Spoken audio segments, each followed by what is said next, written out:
Continues with Louise Whitelegg standing in Ayre and Michael, where she lives. She's 38, married, and a quality systems manager at Ramsey Bakery, which means you've been up all night, doesn't it? Well, it was a late night last night, yes. She's an independent candidate. Yes. Good morning. Now, you're very active for Christian Aid. Indeed, you're presenting a petition for redress of grievance. You did do it, Timwood, to try and push the government to give more overseas aid, the Point 7 campaign. Yes. You feel that's important? There is a campaign on the island at the moment, yes, supporting international aid. I'm sure you've read the petition. We're asking the government to keep its promise that it made, which is a strong theme of my campaign: transparency, accountability, and doing what you say you're going to do. But is that what led you into standing for politics?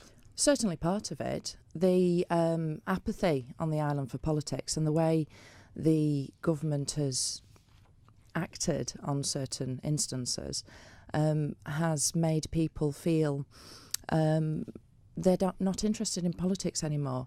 I feel really, really strongly that it's not enough to stand on the sidelines and talk about it. You have to stand up for what you believe in. And I believe that we need to speak out when we see something that's wrong. You refer to a huge job the House of Keys faces in the next 5 years. Do you have enough in political experience to put your shoulder usefully to the wheel?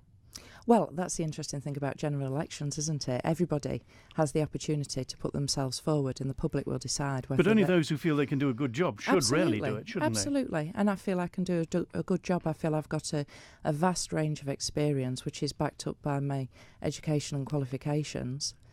You're in Ayre and Michael, where, of course, Yes. it's fairly rural. You say you'll be asking constituents what they think the priorities are. Will you be guided by what they say, or will you be doing what you think is needed, just seeking their advice occasionally? Well, it's a bit of both with everything. You've got to achieve a balance between the two.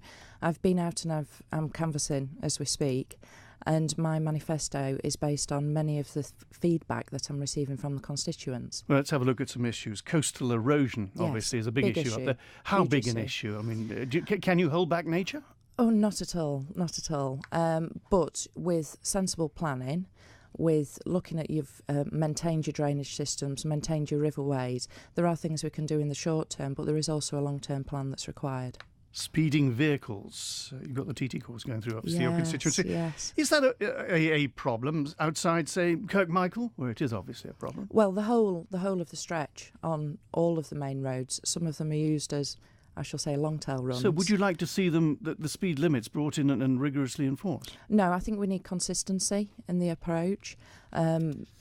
There's areas of the stretch where we do have the lights that flash up that tell you the speed that you're going, but there needs to be a consistent approach throughout the whole of the place. People live there. You have to reverse on and off your drive. It can be very dangerous.